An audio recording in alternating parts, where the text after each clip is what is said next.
السلام علیکم۔ آپ دیکھ رہے ہیں ڈی ڈی پی اینالیٹیکا۔ آج میں کچھ ایسے موضوع پہ بات کرنا چاہتا ہوں جس پہ پہلے بھی میں بات کر چکا، لیکن اس کا ایک دوسرا رخ، دوسرا پہلو میرے ذہن میں آیا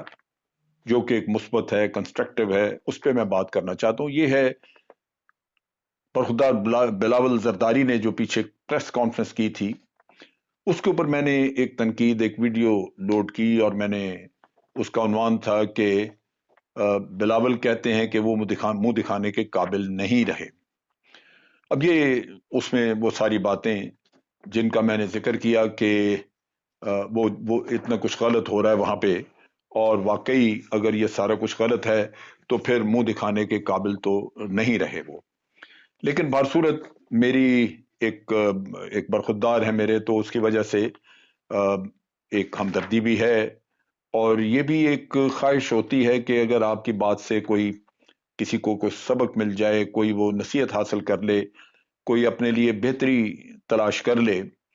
تو وہ میرا خیال ہے کہ زیادہ کنسٹرکٹیو ایک کام ہے خالی تنقید کرنے کی بجائے۔ چنانچہ میں سوچتا رہا کہ بلاول ایسا کیا کرتے، ان کو ایسا کیا کرنا چاہیے تھا کہ وہ اپنے عوام کے سامنے کھل کے منہ دکھانے کے قابل رہتے، سر اٹھا کے اپنی قوم کے سامنے کھڑے ہو سکتے۔ یہ وہ چیز ہے جو میرے ذہن میں آئی، اور میں نے سوچا کہ اس پہ میں کچھ بات کروں۔ پہلا نقطہ تو یہ ہے کہ انہوں نے کہا کہ صفدر میرے مہمان تھے، اور مسٹر صفدر جو ہیں ان کے ساتھ یہ زیادتی ہوئی۔ میرا خیال ہے کہ وہ دل سے تسلیم کرتے کہ یہ زیادتی نہیں ہوئی، بلکہ زیادتی تو قوم کے ساتھ صفدر نے کی ہے،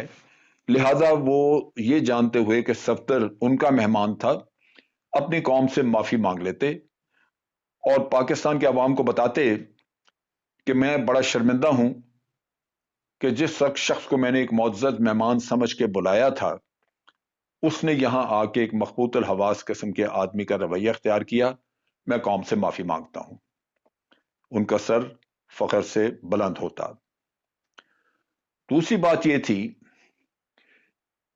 کہ پولیس آفیسر جنہوں نے فرض شناسی کا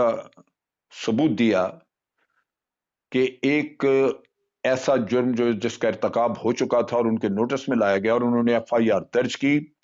نہ صرف ایف آئی آر درج کی کہ اب ویڈیوز وغیرہ سب کچھ سامنے آ گیا، اور اس سے ثابت ہو گیا کہ ہوٹل پہ ریڈ بھی انہی لوگوں نے، پولیس کے لوگوں نے کیا، اور پوری طرح اپنا فرض نبھایا۔ ایک ایسے آدمی کو جس نے کہ یہ غلط کام کیا تھا، قانون توڑا تھا، اس کو انہوں نے گرفتار کیا اور لے آئے۔ فرض شناسی کے اوپر ان لوگوں کو شاباش دیتے، اور شاباش کے ساتھ ہو سکتا ہے تو کچھ انعام کی رقم بھی دیتے، کیونکہ خاص طور پہ ہمارے معاشرے میں یہ بہت بڑا مسئلہ ہے کہ پولیٹیکل فگر یا کوئی مشہور آدمی ہو، کوئی بڑا آدمی ہو،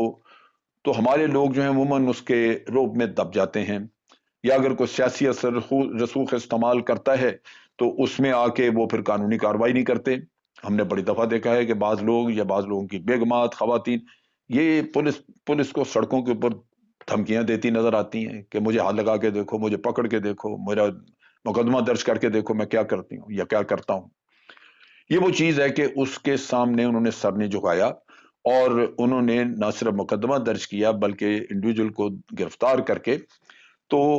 وہ باقی پروسیڈنگ جو عدالت میں لے جانے وغیرہ کی تھی وہ انہوں نے کی۔ فرض شناسی پہ ان کو شاباش دیتے اور ان کے کام کو سراہتے، اور ہو سکتا ہے تو ان کو انعام بھی دیتے۔ تیسری جو چیز تھی وہ یہ تھی کہ اگلے دن خود ضمانت کروا دیتے صفدر کی، اور پھر ایک مخلص دوست کی حیثیت سے صفدر کو اپنے پاس بٹھا کے اس کو مہمان نوازی کا ایک پورا ایک ثبوت دیتے